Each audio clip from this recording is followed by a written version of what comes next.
আদর্শ সঙ্গে মিডিয়া।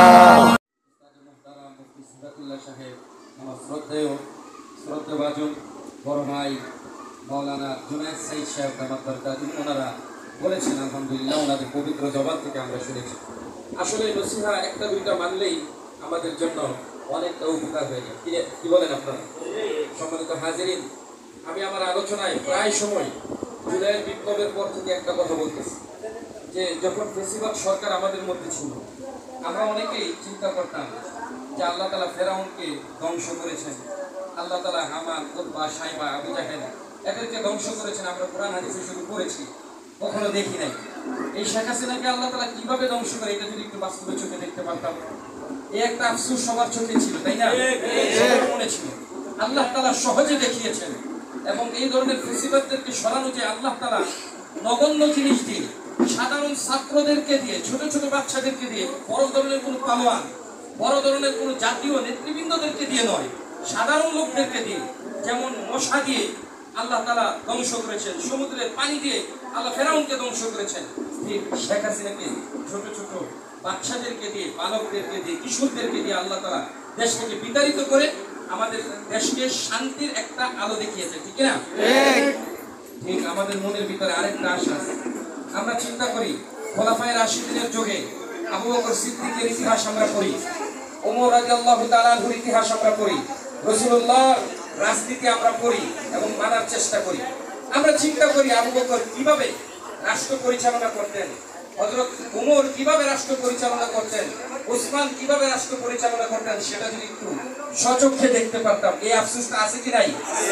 আমি মনে করি ইনশাআল্লাহ আমাদের ইসলামী আন্দোলন এটা যদি বেগবান হয় এবং বাংলাদেশের মধ্যে শুধু ইসলামী আন্দোলন নয়, ইসলামী আন্দোলনের ছায়াতলে এসে যে কোনো ইসলামী দল যদি ইসলাম কায়েম করে, রাষ্ট্র যদি ইসলামিক ভাবে চলে, আপনারা ঠিক দেখতে পাবেন কিভাবে ওমর রাষ্ট্র পরিচালনা করেছে, কিভাবে আবু বকর রাষ্ট্র পরিচালনা করেছেন, কিভাবে ওসমান রাষ্ট্র পরিচালনা করেছেন।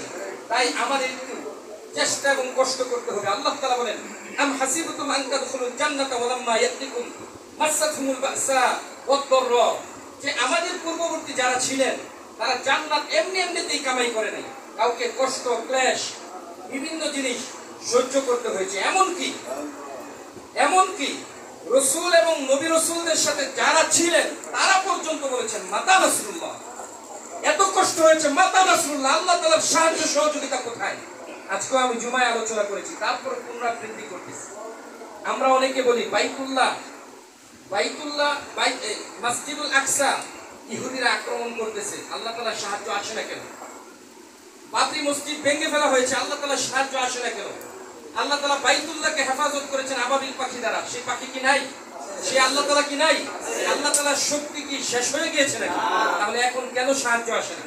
আমাদের মাথায় নিতে হবে, বাইতুল্লাহকে আব্রাহা যখন ধ্বংস করার জন্য বস্তি বাহিনী নিয়ে এসেছিল, তখন পৃথিবীর মধ্যে সাচ্চা ইমানদার এবং ইমানের দাবিদার কোনো ব্যক্তি ছিল না। মুষ্টি কয়েকজন ব্যক্তি ছিলেন, আব্দুল মুত্তালিব তার নেতৃত্বে তার বংশের কয়েকজন লোক ছিল, তারা আল্লাহ তাআলাকে মানতেন, কিন্তু তাদের শক্তি ছিল না যে তারা বাইতুল্লাহকে হেফাজত করবে, বস্তি বাহিনীর সাথে লড়বে। বদরের যুদ্ধের মধ্যে 313 জন সাহাবী রাসূলুল্লাহ সাল্লাল্লাহু আলাইহি ওয়াসাল্লামের সাথে, তারা যদি শেষ হয়ে যায়, হাদিসের মধ্যে এসেছে, ইতিহাসের কিতাবের মধ্যে এসেছে, আল্লাহ রাসূল দোয়া করেছেন, আল্লাহ তারা যদি শেষ হয়ে যায়, আপনাকে আল্লাহ বলে ডাক দেওয়ার মতো পৃথিবীর জমিনে কেউ থাকবে না। তাই তারা সংখ্যা একেবারে কম ছিল, আল্লাহ তাআলার সাহায্য এসেছে। বাইতুল্লাহকে হেফাজত করার লোক ছিল না, তাই আল্লাহ তাআলার সাহায্য এসেছে। কিন্তু বর্তমান সময়ের মধ্যে আপনি বলেন, ইহুদি যে রাষ্ট্র ইসরায়েল রয়েছে, ইসরায়েলের জনসংখ্যা বেশি নাকি সারা বিশ্বের মুসলমানের জনসংখ্যা বেশি? বাবরি মসজিদ ভেঙেছে, সে হিন্দুস্তানের হিন্দুদের সেনাবাহিনী এবং হিন্দুস্তানের সেই ভারতের জনসংখ্যা বেশি নাকি সারা বিশ্বের মুসলমান বেশি? 200 কোটি মুসলমান যদি তাদের হৃদয়ের সেই মূল জায়গায় বাইতুল্লাহ, মসজিদুল আকসা, সেখানে আঘাত করার পর তাদের হৃদয় না কাঁপে, তারা যদি জিহাদের জন্য অগ্রসর না হয়, তারা যদি রক্ত ঢেলে না দেয়, আল্লাহ তাআলার মদদ কখনো আসবে না। আল্লাহ তাআলার প্রয়োজন হয় নাই মসজিদুল আকসার, আল্লাহর প্রয়োজন নাই ফিলিস্তিনের, আল্লাহর প্রয়োজন নেই আমাদের মতো নগণ্য মুসলমানদের। কিন্তু যখন আমরা শক্তি হারিয়ে ফেলবো, আল্লাহ তাআলা অবশ্যই আমাদেরকে মদদ করবেন। তবে ভাই, আমাদেরকে কষ্ট করতে হবে, জিহাদ করতে হবে। পারবো তো ইনশাআল্লাহ? আজকে আমরা শুধু বলি কিন্তু এগিয়ে চলি না, আমরা কাজে কর্মে পরিণত করে দেখাতে হবে। পারবো না ইনশাআল্লাহ? আল্লাহ তাআলা সকলকে এক হয়ে কাজ করার তৌফিক দান করুন ইনশাআল্লাহ।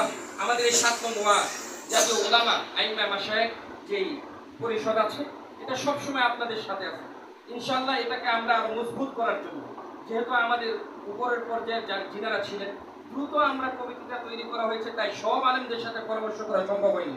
আজকে আমাদের সাথে যারা আছেন তাদেরকে সহ আমাদের এই ওয়ার্ডে যারা আছেন ওলামায়ে কেরাম, আমরা প্রত্যেকের কাছে যাব ইনশাআল্লাহ। ইনশাআল্লাহ সকলকে নিয়ে আমরা কাজ করব। আল্লাহ তাআলা সকলকে তৌফিক দান করুক।